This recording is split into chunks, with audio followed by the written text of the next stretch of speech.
An Iranian anti-submarine helicopter dropped active sonar into a certain sea area to detect the exact location of submarines underwater. When it detected an anti-submarine helicopter, the submarine sonar operator was extremely frightened. The submarine commander ordered all personnel to return to their respective positions and get ready for battle. After detecting the exact location of the unidentified submarine, the anti-submarine helicopter quickly arrived at the designated sea area and randomly dropped 4 depth charges, attempting to force the submarine in the sea to surface. The sonar operator sounded the alarm. The crew immediately put on their headscarves and got ready for a collision. Several explosions were heard. The submarine was knocked over in all directions. The interior of the submarine was in a mess, and the sonar system also failed to work properly. After the explosion, the captain thought he couldn't just wait to die. He asked the crew to find a shoulder-mounted rocket launcher and then ordered it to surface quickly. The captain was going to use the rocket launcher to kill the Iranian anti-submarine helicopter. The threatened submarine was forced to surface to sea level. It turned out that this was a French submarine mapping information on the seabed. Seeing the submarine surface, the anti-submarine helicopter immediately turned its nose and flew towards the submarine at high speed. But unexpectedly, the French captain had quietly reached the bridge and then aimed at it with a rocket launcher. The French captain quickly pulled the trigger, but only then did he realize that the safety was stuck. The anti-submarine helicopter fired at the captain. The distance was getting closer and closer. At the critical moment, the captain ordered his soldiers to shoot at the safety.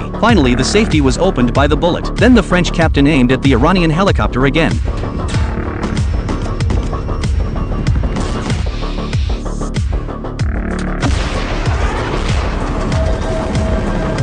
After successfully shooting down the Iranian helicopter, the submarine dived underwater and quickly evacuated the incident area back to the French base. However, when the captain returned to the French base, he found that he had got into big trouble because he rashly shot down the Iranian helicopter. This incident directly triggered unrest in the Middle East and Europe. The French admiral told the presiding judge to stand up for Iran. Russia has threatened to use nuclear weapons against France and Europe. To demonstrate the unity of the European Union, France was not to be outdone. They dispatched their newly developed strategic nuclear submarine, the Intrevent, to a certain area of the Atlantic Ocean to stand by secretly. At the same time, another French submarine, the Titan, served as the escort submarine. The two most advanced French submarines secretly left the base. Their route was classified as top secret. They were shouldering the significant historical mission of opposing Russia and safeguarding the European Union. However, shortly after their departure, the alarm bells rang loudly at the French naval base. Russia launched an R-30 nuclear missile at France in the Bering Strait, with the missile's target directly aimed at Paris. Everyone had less than half an hour left.